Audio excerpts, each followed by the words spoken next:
Hello everyone, this is me Tarpan Mukherjee, আছি আপনাদের সাথে। আর আজকে আমরা রান্না করবো হচ্ছে ট্যাংরা মাছ আর হচ্ছে বাগদা চিংড়ি মাছ। আর সেই সঙ্গে হচ্ছে এখানে দেখতে পাচ্ছেন পেঁয়াজ কুচি, রসুন কুচি আর আলু কুচি না মানে আলু স্লাইস করা। আর সেই সঙ্গে আপনারা দেখতে পাচ্ছেন আজকে হচ্ছে হলুদ ফুলকপি, আর এদিকে হচ্ছে ধনেপাতা। এগুলো প্রসেসিং এখনও করা হয়নি। তো ফার্স্ট অফ অল হচ্ছে মাছগুলোকে লবণ এবং হলুদ দিয়ে সুন্দর করে ম্যারিনেট করে নিচ্ছি, যাতে হচ্ছে এর ভিতরে পর্যাপ্ত লবণ হলুদ যায়, যাতে টেস্টটা খুব ভালো হয়। এবং সবথেকে মজার ব্যাপার হলো আমরা কিন্তু রান্নাটা কোনো কড়াই বা কোনো চুলাতে করবো না। এটাই হয়তোবা আমার এই ভিডিওটার মোস্ট ইন্টারেস্টিং একটা পার্ট। কারণ আমরা রান্নাটা করবো হচ্ছে রাইস কুকারে। আই হোপ সো আপনারা এর আগে কখনো রাইস কুকারে রান্না দেখছেন কিনা জানি না, বাট আজকে আমরা টোটাল রান্নাটাই এই রাইস কুকারের মধ্যে করবো।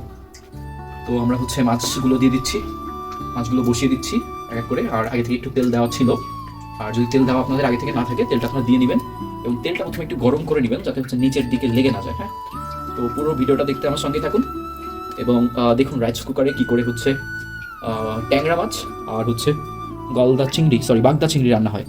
সো আপনারা দেখতে পাচ্ছিলেন এত সময়ের রাইস কুকারের আছে এই মাছগুলোর এক সাইড বেশ ভালো ভাজা হয়েছে, এবং যেহেতু এক সাইড ভাজা হয়ে গেছে তো এখন এটাকে উল্টে আমরা দ্বিতীয় সাইডটাকে ভাজার জন্য দিব।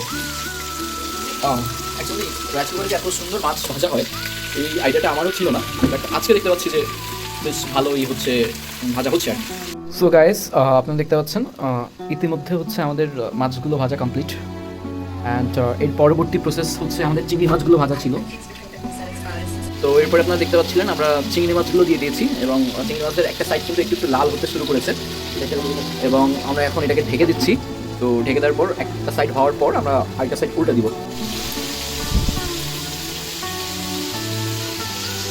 সো এরপরে হচ্ছে মশলা তৈরি পালা। এর মধ্যে আমরা যথারীতি দিয়ে দিচ্ছি লবণ, হলুদ, ঝালের গুঁড়া, আর ফাইনালি দিলাম হচ্ছে ম্যাজিক মশলা, হচ্ছে টেস্টি ম্যাজিক মশলা। এই যেখান থেকে রাঁধুনি মশলা, এই সব মশলাগুলোই এখানে ইউজ করা হয়েছে। আর তার সাথে হচ্ছে এই কী বলে এটা হচ্ছে গরম মশলা, এটা হচ্ছে লাস্ট ইউজ করা হবে। যদিও হচ্ছে সব মশলাগুলোর নাম আমি বলতে পারলাম না, কারণ হচ্ছে অলরেডি দিয়ে ফেলছিলাম, মনে ছিল না ভিডিও করতে। তো এর মধ্যে মনে পড়লো যে ভিডিও চলছিল, তো এই জন্য এক এক করে সব মশলাগুলো দেখানো হয় নাই। এটা দিয়ে দিলাম হচ্ছে রেড চিলি পাউডার। তো মোটামুটি হচ্ছে আমাদের মশলাটা একটু সময় আমরা কষাবো। তো দেখতে পাচ্ছেন মশলাটা হচ্ছে আমরা একটু কষিয়ে নিচ্ছি।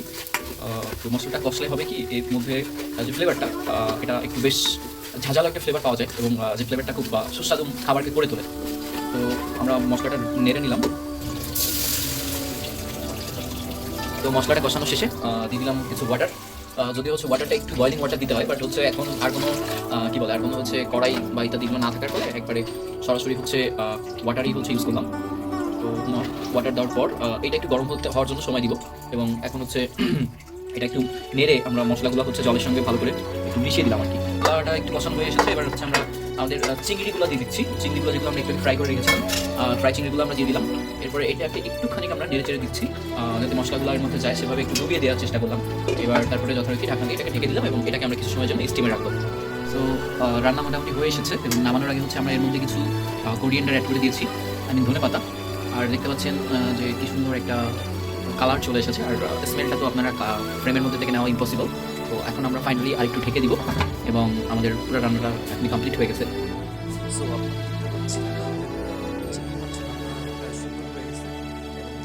সুন্দর ডিলিশিয়াস লাগছে আর কি।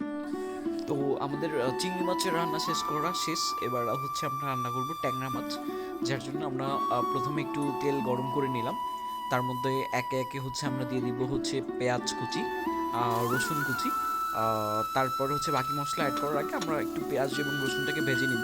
এটা যেহেতু কড়াই না, সো এটাতে রান্না করার জন্য একটু বেশি সময় লাগে, বাট হ্যাঁ খুব একটা বেশি সময় লাগে না, একটা এভারেজ টাইম মেনটেন করতে হয়। তো পেঁয়াজ রসুনগুলো হয়ে যাওয়ার পর আমরা এটাকে আলুও দিয়ে দিলাম, এবং আলুগুলো দিয়ে দেওয়ার পর আলু স্লাইসগুলোকে একটু সুন্দর করে ছাড়িয়ে দিচ্ছি, যাতে করে সবগুলোতে একটু সমান পরিমাণে আঁচ পায় এবং সবগুলো সুন্দরভাবে ভাজা হয় আর কি। তো এটাকে আমরা নেড়েচে দেওয়ার পর আমরা এর মধ্যে আমাদের স্লাইস করা হলুদ ফুলকপিগুলো অ্যাড করে দিচ্ছিলাম। তো হলুদ ফুলকপিগুলো একটু ইউনিক ছিল, যার জন্য আমাদের রান্নাটা একটু অন্যরকম মনে হচ্ছে, but it's as like as average food. তো আমরা ফুলকপিগুলোকে একটু ছোট ছোট করে দিচ্ছিলাম, যার কারণ হচ্ছে রাইস কুকারের মধ্যে যেন সবগুলোতে একটু সমান পরিমাণে টেম্পার আর কি মেনটেন করা যায়। তারপরে এটা আমরা ঢেকে দিব। তো এরপর হচ্ছে আমাদের ফুলকপিটা যখন হয়ে এসেছিলো, এর মধ্যে আমরা হচ্ছে সেই আমাদের ফ্রাই করা ট্যাংরা মাছগুলো দিয়ে দিলাম এবং তারপর এগুলোকে একটু নেড়েচেড়ে দিচ্ছি, যাতে করে হচ্ছে মাছের গায়ে এই ঝোলগুলো একটু যায়। এরপরে হচ্ছে আমরা ঢেকে দিলাম এটা। তো ফাইনালি আমাদের রান্না শেষ, আর এখন আমরা পরিবেশন করছি গরম গরম ভাতের সঙ্গে। কি বলে এটাকে, এটা হচ্ছে চিংড়ি মাছ, বাগদা চিংড়ি মাছ, এবং এটা খুবই সুস্বাদু হয়েছে।